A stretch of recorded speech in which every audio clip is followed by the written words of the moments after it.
Assalamualaikum warahmatullahi wabarakatuh. Kelas 5, cerdas, ramah, berakhlak mulia. Pada video kali ini kita masuk kepada tema pertama, organ gerak hewan dan manusia. Subtema ketiga, lingkungan dan manfaatnya. Pembelajaran yang ketiga.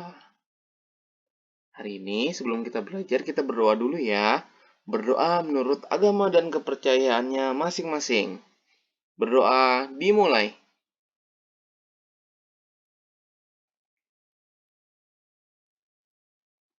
Berdoa selesai.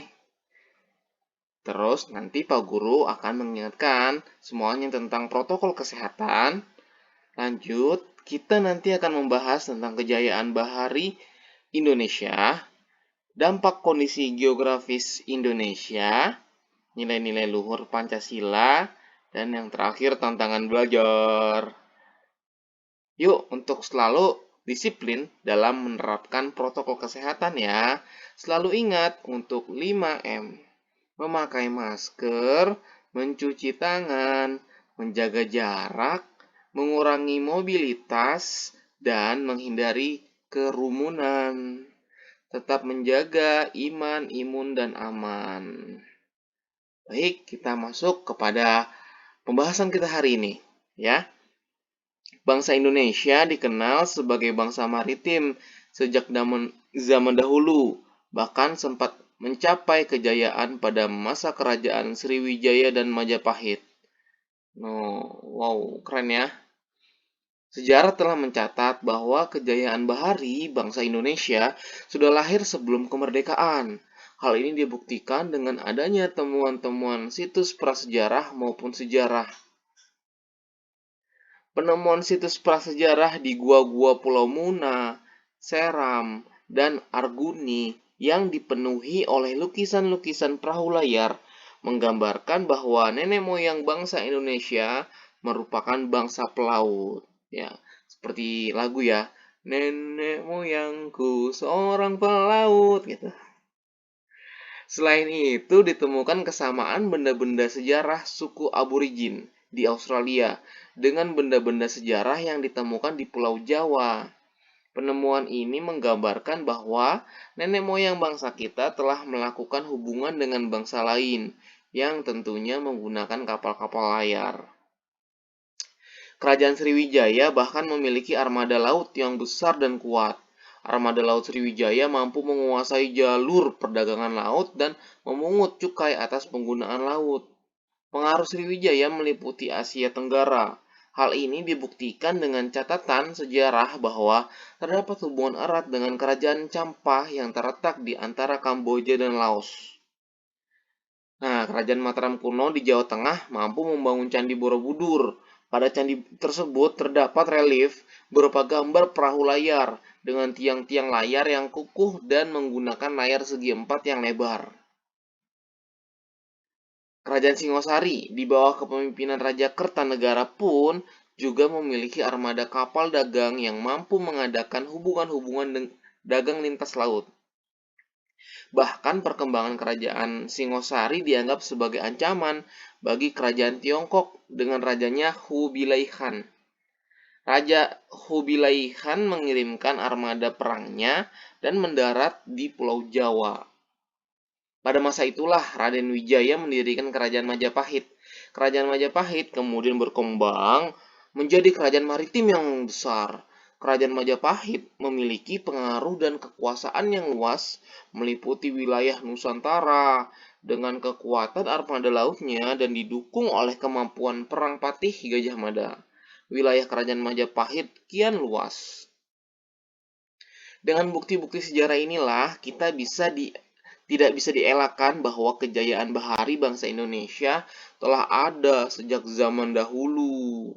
Namun dalam perjalanannya, kejayaan bahari ini mulai mengalami keredupan seiring terjadinya penjajahan bangsa Belanda dengan praktik kebaharian kolonialnya.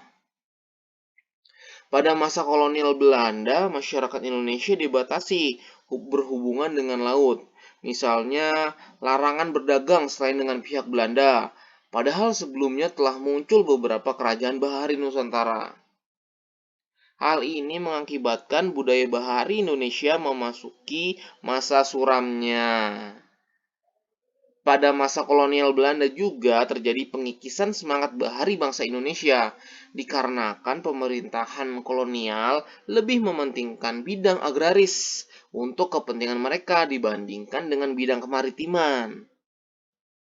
Pemerintah kolonial menggenjot bidang agraris dengan tujuan untuk memenuhi kepentingan dagang rempah-rempah mereka dengan negara-negara di Eropa. Nah, kita lanjut ya, masuk pembahasan tentang kondisi geografis Indonesia. Nah, kondisi geografis Indonesia sebagai negara maritim dan kepulauan menyimpan potensi yang besar dalam berbagai bidang seperti di bidang ekonomi, sosial, budaya, dan transportasi. Setelah tadi kita membahas kejayaan bahari Indonesia yang pada masa lampau, sekarang kita masuk ke kondisi geografis Indonesia yang erat kaitannya dengan negara kita gitu. Potensi-potensi yang tersebut dapat menjadi modal yang penting dalam pembangunan nasional guna mewujudkan kesejahteraan masyarakat. Wilayah Indonesia yang berupa kepulauan antara pulau satu dengan yang lainnya disatukan oleh laut mengakibatkan bervariasinya potensi yang dimiliki oleh bangsa Indonesia. Masing-masing pulau memiliki karakteristik masing-masing, mulai dari kondisi alam maupun kondisi sosial budayanya. Variasi dan karakteristik potensi tersebut terlihat dari lengkap dan beragamnya bentang alam dan hasil alamnya, beragamnya suku bangsa yang mengakibatkan beragam pula adat istiadat dan budayanya, serta beragamnya agama, golongan, dan kelompok masyarakatnya. Keberagaman yang disebabkan adanya perbedaan antara pulau satu dengan pulau yang lainnya ini tidaklah menjadi pemecah dan perenggang, namun justru menjadi pemersatu karena antara yang satu dengan yang lain bisa saling melengkapi. Sebagai negara maritim dan kepulauan yang berada di antara benua Australia dan Asia, membawa pengaruh terhadap kehidupan sosial budaya bangsa Indonesia. Hal ini bisa terjadi karena dengan posisi tersebut menyebabkan Indonesia menjadi jalur perdagangan dunia. Mau tidak mau, banyak pedagang dari berbagai negara di seluruh belahan bumi ini akan melewati dan mampir ke Indonesia. Pedagang-pedagang dari berbagai negara tersebut tentunya memiliki latar belakang yang berbeda antara satu dengan yang lainnya. Para pedagang yang mampir dan ada sebagian yang menetap di Indonesia turut membawa adat budaya dari negara asalnya.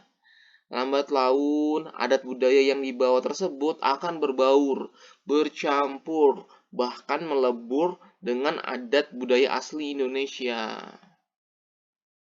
Berikut adalah beberapa dampak yang diakibatkan oleh letak dan kondisi geografis bangsa Indonesia sebagai negara maritim atau kepulauan. Yang pertama, komunikasi dan interaksi antar penduduk menjadi lebih mudah. Ya. Kedua, terjadinya pembauran, pencampuran atau peleburan nilai-nilai antar pulau dan antar negara. Munculnya perkampungan-perkampungan etnis tertentu seperti pecinan dan kampung Arab.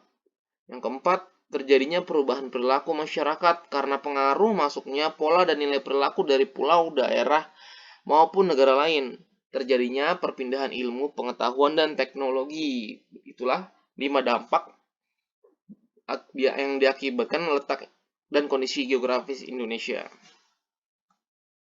Nah, keberagaman yang disebabkan adanya perbedaan antar pulau satu dengan pulau yang lainnya tidaklah menjadi pemecah dan perenggang. Untuk jadi pemersatu, karena satu dan lainnya bisa saling melengkapi.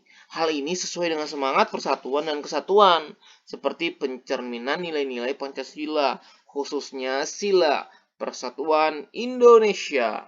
Selain itu juga mencerminkan nilai-nilai yang terkandung sila keadilan sosial bagi seluruh rakyat Indonesia. Pancasila menjadi pandangan hidup bangsa Indonesia. Maka dari itu perilaku dan sikap masyarakatnya haruslah mencerminkan nilai-nilai luhur Pancasila. Karena kita sudah tahu histori kita, sejarah kita, pernah berjaya di bahari kita, terus juga kondisi Indonesia yang kepulauan, dan sekarang kita punya Pancasila yang mempersatukan bangsa. Nah, kita masuk ke tantangan belajar kita ya. Yang pertama, kita harus nih pandai-pandai memilih dan memilah nilai dan budaya dari daerah atau negara lain. Tadi karena kita sudah tahu kan kondisi kita berada di antara dua benua Asia dan Australia. Tentu banyak pedagang yang tempo dulu membawa budaya-budayanya dari luar. Nah, ataupun dari daerah-daerah lain ya. Bagaimana sih sikapmu terhadap masuknya nilai dan budaya dari daerah atau negara lain? Ya, bagaimana sikap kamu nih? Baik itu budayanya apakah harus dipilah-pilah? Pilah-pilahnya seperti apa? Harus sesuai apa? Bagaimana cara memilahnya? Ayo, gimana sikapmu? Kemudian yang kedua, sebutkan coba 3 contoh perilaku berikut mencerminkan sila-sila apa saja. Satu contoh perilaku bisa mencerminkan satu sila, 2 sila atau lebih. Misalnya ada satu perilaku, gitu, satu perilaku. Nah, satu perilaku ini mencerminkan sila apa aja? Ya, misalnya kegiatan ini, misalnya donor darah. Ayo, donor darah itu mencerminkan sila apa? Kemanusiaan. Ya, betul. Ada lagi nggak selain kemanusiaan donor darah? Donor darah menimbulkan apa? Saling tolong menolong antar sesama dalam kebaikan. Bisa nggak sila pertama? Ayo, berbuat baik ya, ketuhanan yang Maha Esa. Oh, bisa juga seperti itu. Dan lain sebagainya. Kamu sebutkan 3 contoh perilakunya ya.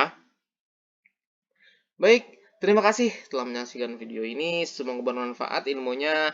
Tetap semangat dalam belajar. Kelas 5, cerdas, ramah, berakhlak mulia. Wassalamualaikum warahmatullahi wabarakatuh.